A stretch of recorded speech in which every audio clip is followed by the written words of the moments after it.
A fresh coat of paint is one of the simplest and most effective ways to make your rental property stand out. But does that mean you have to repaint after every vacancy? Not at all. In fact, keeping painting costs down is a key to running a profitable investment. Painting improves the property's presentation, but knowing when and how to paint helps protect your bottom line. The following are 4 things in mind when it comes to painting. Number 1, depreciation. The average resident stays in a rental from 3 to 4 years. Coincidentally, interior paint depreciates over a 3-year period. So, if a resident leaves after 3 years, you legally cannot charge them to repaint. That's why it's so important to approach paint strategically, to stretch its lifespan and minimize costs. Number 2, the 4 levels of painting. We use a 4-level system to manage paint efficiently. Level 1, cleaning walls. Professional cleaning can often bring paint back to life, especially if the paint has a higher sheen to it. If this is not sufficient and won't do the job,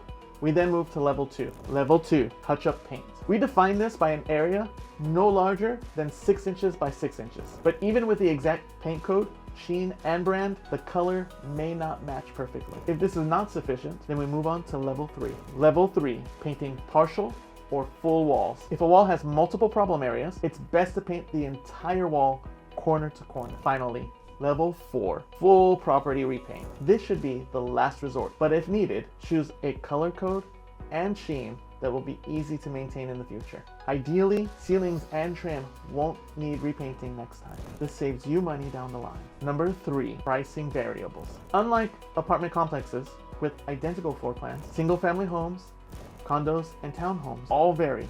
This makes standard pricing a challenge. Here are some factors that affect price: ceiling height and vaulted areas, wall damage or drywall repair needs, accent walls, wallpaper or stains, popcorn ceilings, condition of trim work or millwork. All of these can drastically affect time, materials, and price. Number 4, common pricing methods. Here are 3 ways vendors typically price paint jobs. Method 1, they charge by wall. They'll give you a fixed price for 1, 2, 3 walls, etc. Method 2, by square foot. This cost by square foot will vary by vendor, but can be used if they're pricing a job that has some standard of baseline, like the same floor plan or units within the same square footage. These are relatively easy to compare. Method 3, a formal estimate. This is the most accurate method. We let the vendor do a walkthrough of the property. With proper planning and a layered approach, painting doesn't have to be a budget buster. At Good Steward Property Management, we walk the property, assess the condition, and recommend the most cost-effective plan during the turn process.